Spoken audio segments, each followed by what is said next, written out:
Swords can be many different things. They can be a trophy to hang on a wall. They can be a symbol of status and power. But most of all, they're a sharp pointy object used to stab and kill people.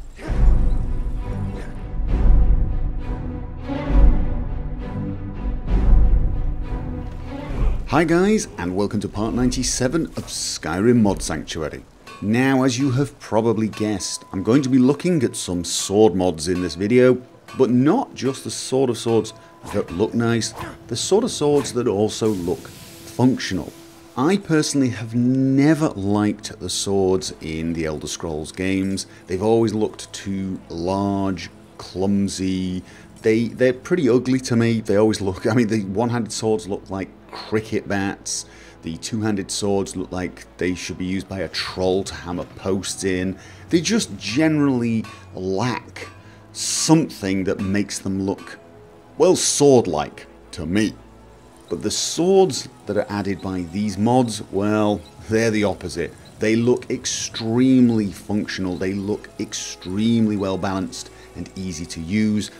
They look like swords to me. All of the swords I'm going to show you are actually based upon swords that you can buy today from a shop called Albion Swords, and I will leave links down below. In fact, I will leave a link for each sword mod to its respective sword on this site. But I'm going to actually be completely honest and transparent with you and admit that the reason I found these mods was actually because I saw them in another YouTuber's video. There is a YouTuber called Scalagrim who does a lot of videos regarding weapons and sometimes games, and he did a showcase of many different weapons from a number of different authors, and he was looking at them from the perspective of someone who actually knows what he's talking about. So if you actually want to see a review by someone who is definitely more of an expert than I, you should go and check out that video. However, in this video I am going to take a look at my 5 favourite. The first one is the Baron. Now, this is a medieval sword. The site says it's from the 13th and 14th century, and I really like this. It's simple but beautiful. The model really does look very functional. The textures are beautiful, and it has that classic knight sword feel to it. Now, it's a pretty big sword, designed to be used in 2 hands probably, although it looks like it can be used in 1. And this mod gives you the option to craft either. Honestly, both look great, and I couldn't quite decide which I prefer. However, with the next sword, I could make that decision a lot easier. The next sword is actually the Chieftain, and this, I believe, is based upon a Scottish sword. The specifications say that it is a little heavier, although slightly shorter than the Baron, and the crossguard is a little larger and a little more ornate, and honestly I have to say I prefer the two-handed version for this quite definitely.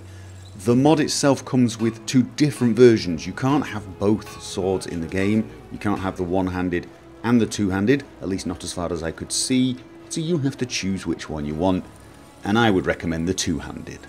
Now, the opposite is true for the next sword, and the next sword is the Sherwood. Now, this is a slightly more romantic and ornate looking sword, not overly so, but a little more ornate, and its specifications say that it is shorter and lighter than the previous 2 swords. However, with this mod, there is in fact a two-handed version which does look considerably larger, but honestly I much prefer the one-handed version of this sword.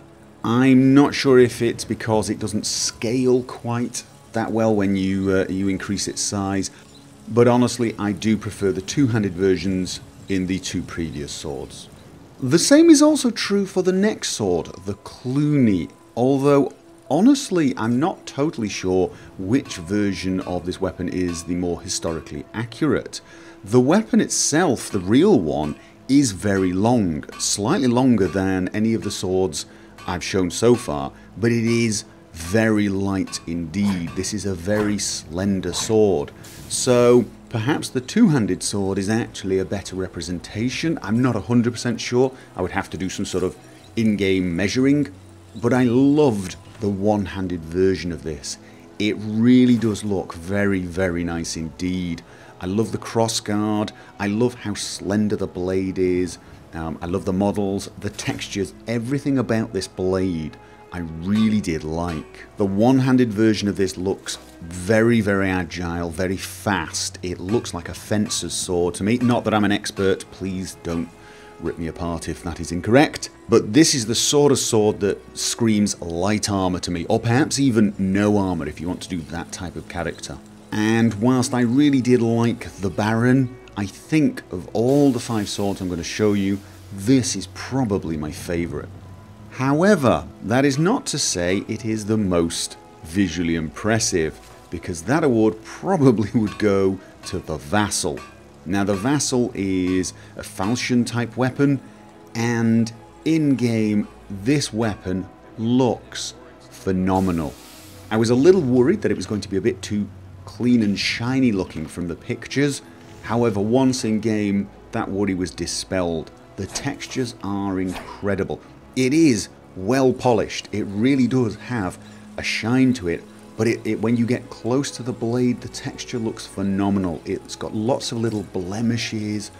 It looks, to me, it looks very realistic, and the shine just looks like somebody has polished it because they love this weapon, and who could blame them? It really is. It's very simple, very deadly looking, and quite beautiful. Personally, I do prefer the straight blades, but this is an incredible weapon. It's an incredible mod, and I think it would really suit a Redguard warrior type character, but any character who likes curved swords actually. But in the end, all 5 of these weapons are really well done. The models are great, the textures are superb, and they just really look the part. They look functional, and they still look fine in Skyrim, even though, you know, the Skyrim weapons tend to be a bit clumsy and a bit large. These weapons look fine. There's nothing wrong with the styling. They suit the game, and I really have nothing bad to say about any of these mods. Really did like them. Okay, now do not adjust your TV sets. Not that you're watching this on a TV, but do not adjust your monitor. Yes, you are looking at Richard the Khajiit, or Ricardo, as he is now known. And the reason for that is that the last mod I'm going to show you deals with, well, an issue I had not thought of. An issue that exists for people who like to play Khajiit characters. Now, I've played with quite a few Khajiit followers, and of course I'm well aware of the fact that they have a very distinctive way of speaking. They tend to speak in third person. But of course, if you're playing a Khajiit, that does not happen. I go along and chat to Yorlan. Quite a forge you've got here. Tell me about yourself. What have you got for sale? Who are the companions? I need training in smithing. Are you a companion? All very stereotypical lines for the humans around Tamriel. If I go along to Farkas. You've been a good friend. I'm looking for work. Again, first person. Can you train me to better use heavy armor? Follow me. I need your help. And so on. As you can see, that is just not the Khajiit way of talking, and there is a mod that will actually fix that. The mod is called Khajiit Speak Total Dialogue Overhaul, and once installed, it simply changes all of the dialogue that you read. Khajiit has seldom seen such a forge. Tell Ricardo about yourself. You have goods for sale? Yes. Khajiit needs training in smithing. Who are the companions? Khajiit wishes to know. You are a companion? No? So as you can see, all the Khajiit ways of speaking are represented there. Let's go and check Farkas as well. Ricardo is looking for work. Come, Ricardo needs your help, and so on. Can you train Khajiit to better use heavy armor? And whilst these lines probably sound a little strange coming with my accent and my voice, you can just imagine J'zargo or Kharjo saying something like this. Ulfric killed the High King, yes, but why would he do such a thing? This is it. The whole style, the whole way of speaking is just so similar to theirs. And the overhaul seems to have covered pretty much everything, no matter how far you go. You know, if you go and talk to Paarthurnax, the lines will be changed too. And the mod even has support for a lot of other mods. So for example, Moonpath to Elsewhere, as you can see, I am now greeting Kurana as a fellow Khajiit.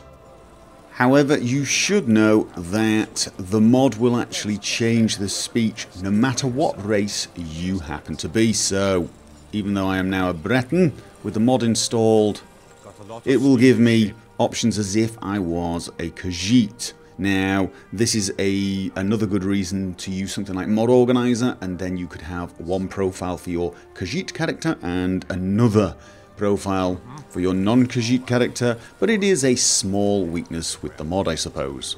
Now, I know some people are going to ask, well, would it be possible to change the mod so that it detects your race and changes the lines accordingly? And the answer is yes, it would be possible. It would just be a far greater task and would be one that ran far more risk of bugs and would probably need so much testing, it's just not worth it.